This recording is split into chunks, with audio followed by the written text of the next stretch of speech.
With a few adjustments, meal preps like this can really work for our ADHD brains. Hi, I'm Annie, your neighborhood-friendly ADHD coach for women, and I'm going to give you some tips and tricks to make meal prep like this actually accessible for us and our neurospiciness. Let's go.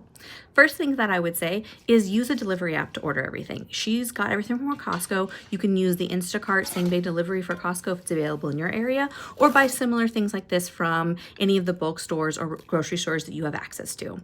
Why? Because you're going to be spending a ton of mental energy on following this and staying in one place in the kitchen. If you add going to the store, you're going to spend a lot more money on those impulse buys that don't match your list, especially because you can use that list that she's created and just copy and paste it into your grocery store app to shorten the time that you're on it.